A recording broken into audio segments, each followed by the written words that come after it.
So friends, आज है 28 अप्रैल और आज सानवी के रिज़ल्ट का डे है। आज उसका रिज़ल्ट है तो पापा सुबह ही चले गए हैं आष्टी और उसका रिज़ल्ट आ गया है और पापा के साथ आदि भी आ रहे हैं। तो सानवी के उसके क्या कहते हैं जीवन के फर्स्ट एग्ज़ाम नर्सरी में उसे कितने परसेंटेज आए तो मैं ज़रूर आप सबसे शेयर करूँगी। और फिर मैंने कॉल की थी सानवी के क्लास टीचर से भी बात की और मैं कभी मतलब स्कूल उसका शुरू होने के बाद मैं कभी स्कूल नहीं गई क्योंकि मेरी गाड़ी वहाँ पे थी नहीं, तो मैं कैसे जाऊँ। तो मम्मी पापा जैसे कि हमेशा उसे छोड़ने जाते आते, तो टीचर भी पूछे थे इसकी मम्मी नहीं आती, सानवी के पापा भी छोड़ने जाते। तो सबको पता है कि उसके पापा दादू और दीदा में नाना नानी में आते हैं।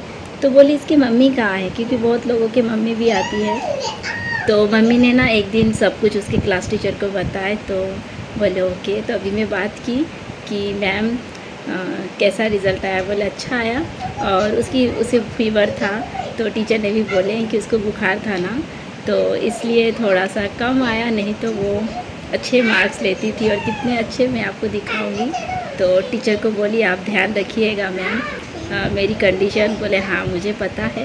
और टीचर भी सच में बहुत अच्छे, टीचर ऐसा होना चाहिए सच में। स्कूल में जाने के बाद बोल सकते हो वो गुरु तो है ही और वो अपने बच्चों की तरह ही देखना चाहिए।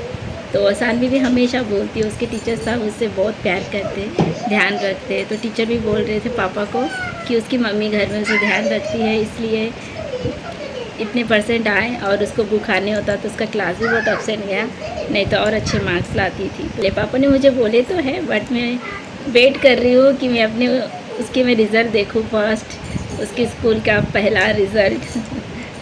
तो वो देखिए अकेली डॉल के साथ खेल रही है, टेडी नहीं वो क्या है पांडा। A few moments later. ए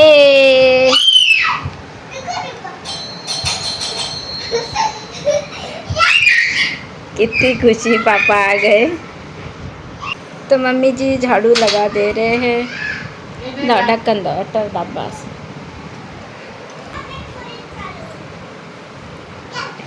ये हो गया, आ गया आदि।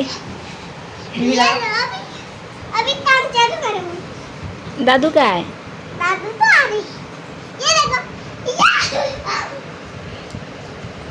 ये भी चालू करो। ये देखो मैंने तो रे अबा और रिज़ल्ट।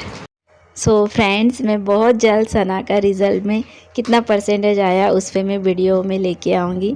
तो आज के ब्लॉग में मैं आपको नहीं बता रही हूँ, जानती हूँ नर्सरी है, छोटी सी क्लास है, तो आप लोग सोचेंगे वो थोड़ी ना 10th में है 12th में है, बट हर एक माँ के लिए ये बहुत बड़ा दिन है। आज उसके लाइफ का फर्स्ट मतलब स्कूल का रिज़ल्ट आया है।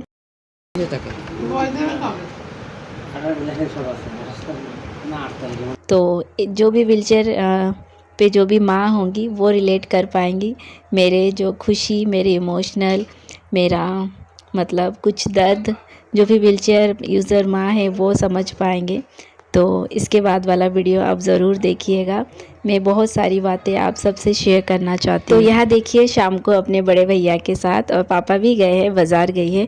पापा बाज़ार जा रहे थे शाम के लिए, मतलब रात का डिनर क्या बनेगा, सब्जी ख़त्म हो गए थे वो सब लाने। तो आदि बोला दादा मैं भी चलूँगा, फिर सना बोली दादू मैं भी चलूँगी, और उसे आइसक्रीम बहुत पसंद है। तो चलो, आज उसका रिज़ल्ट का दिन था तो इसलिए आइसक्रीम ला मेरे लिए। सना के रिज़ल्ट की पार्टी है। ada yang kuri mas. Sekolah, you amai kita finger na, ada.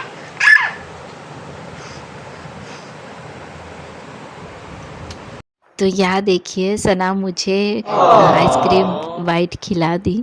तो मैंने ये ज़रा भी नहीं सोची कि सना खुद ऐसा करेंगी। मतलब हम सब अपना अपना आइसक्रीम खा रहे थे, मगर उसने मुझे सबसे पहले वो अपना बाइट मुझे खिलाई। तो मैंने ऐसे दिल से आता है ना ओ। तो ये है कुछ दिन बाद, आई थिंक 2-3 दिन के बाद का ब्लॉग है। फिर उसके बाद मैं कुछ ब्लॉग नहीं की थी। तो आज मुझे एक काम से बाहर जाना पड़ेगा। तो आज मैं सुबह उठ गई, आई थिंक 7 बज रहे होंगे। तो 7 बजे ही देखिए इतना धूप निकल गया। तो सोची नाश्ता करके सना को भी यहाँ पे देखिए मैं ब्रश कर ली, सना को भी ब्रश करा दी। और जैसे कि मैं ये सब काम की ना तो मम्मी दूसरा काम करती है। जैसे मम्मी किचन में नाश्ता बना रही है तो मम्मी बोली उसे भी ब्रश करा दे, नाश्ता करा के फिर तू जाना। तो मुझे बाहर जाना है, कुछ काम है मुझे, तो एक दीदी के साथ जाऊंगी। तो उन्होंने बोले कि 12 बजे आना, तो 12 बजे निकलेंगे। तो शायद ऑफ़िस में गर्दी होगी या बट जैसे बोले 12 बजे, मैं तो एकदम शॉक्ड हो गई कि इतने देर लेट क्यों। मुझे लगा थोड़ा जल्दी जाएंगे क्योंकि अभी धूप भी कितनी है। और यहाँ देखिए ये जो मेरे बेड के पास थोड़ा सा स्पेस है, जब आई थी तब साफ़ की थी, तो इतने दिनों में मैंने कुछ साफ़ नहीं की। मतलब ये गली को या इससे मैं रोज़ रोज़ साफ़ नहीं करती हूँ। डस्टबिन भी देखिए पूरा भर गया। तो मैं सोची नहाने जाऊँगी, नाश्ता करना हो गया, थोड़ा वक्त है, 12 बजे निकलना है। और सोची मेरा रूम थोड़ा मैं पोछा लगा देती हूँ। तो ये गली में पोछा लगा दी और फिर मेरा बेसिन भी मैंने साफ़ कर दी। और इसमें सना ने ना जो मेरा क्या कहते हैं ब्लशर पाउडर रहता है वो पूरा गिरा दी थी, तो वो भी मैंने साफ़ कर ली। और फिर मैंने बेडशीट भी यहाँ देखिए मैं चेंज कर ले रही हूँ। और बेडशीट भी गंदा हो गया था, तो मैं इस तरह से मैं बेडशीट साफ़ चेंज करती हूँ। और बेडशीट का कलर दिख रहा होगा ना, सब निकल गया। तो एक्चुअली ना मैं कॉटन के बेडशीट ही मुझे पसंद है।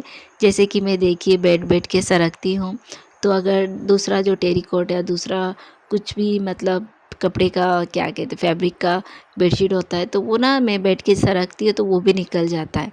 तो एक और कॉटन का ना ये अच्छा है, ये सरकता नहीं है अच्छे से। अगर ऐसा इस तरह से फिट करके बेडशीट लगा दिए ना तो ये मतलब चिपक के रहता है, सरकता नहीं है। तो इस तरह से देखिए मैंने मेरा पूरा बेडशीट मैंने चेंज कर ली।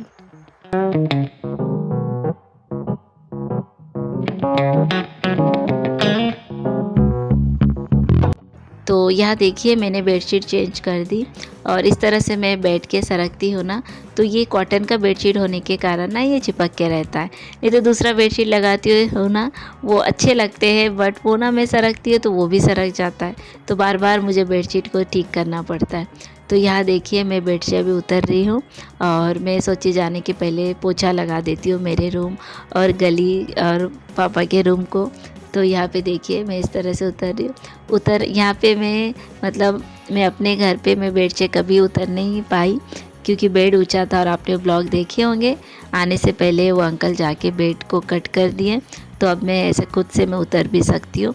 और बैठे बैठे जो नीचे का जो काम होता है फ्लोर का, तो वो सब मैं भी कर सकती हूँ। तो यहाँ पे बाजू में एक स्टूल रखती हूँ और स्टूल के ऊपर हाथ दे के मैं उतरती हूँ। फ्रेंड, बहुत लोगों को मैंने देखी जो भी मेरी जैसे सिस्टर्स हैं इंस्टा पे या ब्लॉग पे दूसरों का जो देखती हो, वो ना मतलब कितने अच्छे से एक स्टूल पे बैठ के अपनी गाड़ी पे चढ़ जाते हैं। जैसे कि मेरे पास स्कूटी है या इस स्टूल पे बैठ के ओटा है, जैसे कि हमारे इस घर का ओटा इतना ऊपर है, तो वो खुद से ना एक स्टूल पे चढ़ते हैं, फिर स्टूल से फिर जैसे कि बाइक बोलो या फिर ओटा बोलो चढ़ जाते। बट फ्रेंड, मुझे ना आता नहीं। तो मैं कभी कभी सोचती हूँ मुझे क्यों नहीं आता। तो मुझे ऐसा भी लगता है शायद मेरा स्पाइन भी देखिए मैं बैंड हो जाती हूँ, तो इस वजह से भी ना मुझे बहुत तकलीफ़ होती है। मैं बहुत देर तक बिना टेके का भी बैठी नहीं रह सकती। और पता नहीं, मैं ये भी ना ट्राई करूँगी कि मैं स्टूल पे बैठ के कम से कम मैं मेरी गाड़ी पे बैठ सकूँ, क्योंकि मेरी बाइक तक जाने के लिए ना मतलब मुझे ऊपर बिठा के देना पड़ता है, खुद से मैं मेरी स्कूटी पे जाके बैठ नहीं सकती। तो यहाँ देखिए मेरी रूम को मैं पोछा लगा रही हूँ कितने दिनों के बाद, कितने महीनों के बाद। तो यहाँ पे मशीन है, तो मम्मी कुछ सी रही थी। फिर मैंने मेरा रूम और गली को पोछा लगाए। पापा बोले तू रहने दे, तू चेंज करके तू अभी जा। तो मैं नहाई नहीं, हाथ मुँह धो के फ्रेश हो ली थी। और यहाँ पे इतनी गर्मी है, तो दीदी का घर उस साइड है, तो मैं यहाँ पे एक पेड़ था, तो यहाँ पे मैंने खड़ी होके दीदी का वेट की, मतलब फ़ोन की। दीदी बोली हाँ आ रही हो, तो दीदी आ गए। फिर हम दोनों चले गए। यहाँ पे एक ऑफिस है, बट वहाँ पे अच्छा लगा, मतलब वहाँ पे धूप नहीं थी और यहाँ पे कूलर भी चालू था, तो मतलब बस रोड पे थोड़ी हमें गर्मी लगी। और यहाँ पे आके हम सबको चाय दिए, तो हम भी बोली चलो बैठे ही है तो पी लेते हैं। तो यहाँ पे काम वाम करके फिर दीदी बोल रही थी रास्ते में चलो हम पानी पूरी ये सब खाते हैं, नहीं तो गन्ने का जूस। बट इतनी धूप थी, मैं बोली नहीं दीदी फिर मैंने दीदी को घर में छोड़ दी और मैं आते वक्त मैं बोली सना आके बोली मम्मा क्या लाएं। तो मैं तो जैसे गाड़ी से उतर के कुछ ला नहीं सकती, तो यहाँ पे रोड के बाजू में नारियल पानी दिखा तो मैंने ली, बट मैंने कुछ वो ब्लॉग नहीं की। और मैं थोड़ा सोच रही थी आई विश सना पीनी चाहिए। तो पिछली बार जब वो घर आई थी तो पापा ने बोले वो नारियल पानी पीती है, तो मैंने यहाँ पे नारियल लाई थी, फिर हम सब ने पिए। और बस फ्रेंड ये काम हुआ। फिर कुछ दिनों के बाद फिर से जाना है, तो मैं तभी भी आपसे शेयर करूँगी। और यू नो फ्रेंड, मैं ना सोची हूँ जैसे कि मैं गाड़ी चलाती हूँ ना, मैंने गाड़ी का जो मोबाइल ट्राईपॉड होता है, क्या स्टैंड होता है गाड़ी पे लगाते हैं, तो वो मैंने ऑर्डर दी हो। तो देखूँगी उससे कैसा मैं वीडियो बना पाती हूँ, तो मैं आप सबसे ज़रूर शेयर करूँगी। तो चलिए फ्रेंड, आज का ब्लॉग यहीं पे एंड करती हूँ। और आपको पसंद आए तो मुझे सपोर्ट कीजिए, मेरे चैनल को सब्सक्राइब कीजिए, लाइक कमेंट और शेयर और हाइप ज़रूर कीजिएगा। तो चलिए बाय, टेक केयर। आप सभी बहुत अच्छे रहिए, खुश रहिए।